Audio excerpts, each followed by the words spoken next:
আপনারা নিশ্চয়ই এই দুইটা মেয়েকে চিনবেন। এখন কিন্তু অনলাইনে এই দুইটা মেয়েকে সবাই চেনে এবং এই দুইটা মেয়ে যে কাজ করেছে সেই কাজটা কিন্তু মোটেও তারা একদমই ভালো কাজ করেনি। তারা কি করেছে আমি একটু আপনাদের সাথে বিস্তারিত আলোচনা করি, আপনারা একটু মনোযোগ দিয়ে শুনবেন। একটা ছেলে সিঙ্গারা খাচ্ছিল এবং তার পাশ দিয়ে এই দুইটা মেয়ে হেঁটে যাচ্ছিল। তখন সে কোনো একটা কারণে কেউ যে আপনার সামনে হেঁটে যায়, অবশ্যই আপনি হয়তো একবার মুখ তুলে তাকে দেখবেন যে সামনে আপনার কে যাচ্ছে। এই ছেলেও কিন্তু তাই করেছিল, সে দেখতেছে সামনে দিয়ে কে যাচ্ছে এবং তারা কিন্তু বন্ধুরা কিন্তু একটা কথা বলছিল এবং তারা সেই কথার জন্য হাসাহাসি করতেছিল। ওই দুটা মেয়ে মনে করছে তার দিকে তাকে হাসতেছে, তাকে ইফটিজিং করতেছে। তো সে জন্য কি করছে, তারা তাদের বয়ফ্রেন্ডকে ফোন দিছে এবং তারা এসে সেই ছেলেকে অনেক মারধর করে। পরে তারা সরিও বলে এবং তার কারণটাও বলে হাসাতে তারা সিঙ্গারা খাচ্ছিল এবং তারা বন্ধুরা কোনো কথা বলছিল এবং সেই কারণে তারা হাসাহাসি করতেছিল।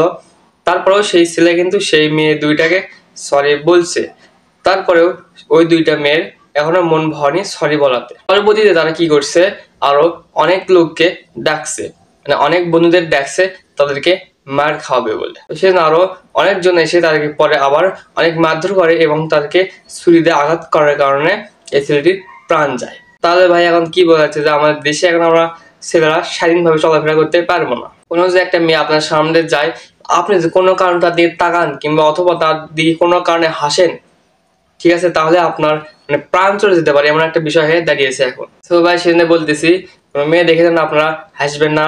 যতই আপনাদের বন্ধুদের মতো কথা হোক সেই কারণে হাসেন, কিন্তু যখন মেয়ে আসবে অবশ্যই আপনারা চুপ থাকবেন। এদিকে দেখে কিন্তু এখন সেই শিক্ষা নিতে হবে যা বুঝতেছি। ঠিক আছে, আজকে ভিডিও পর্যন্ত ভালো থাকবেন, দেখুন। আসসালামু আলাইকুম। পরবর্তী কোনো ভিডিওতে আপনার সাথে আমার দেখা হবে। বাই।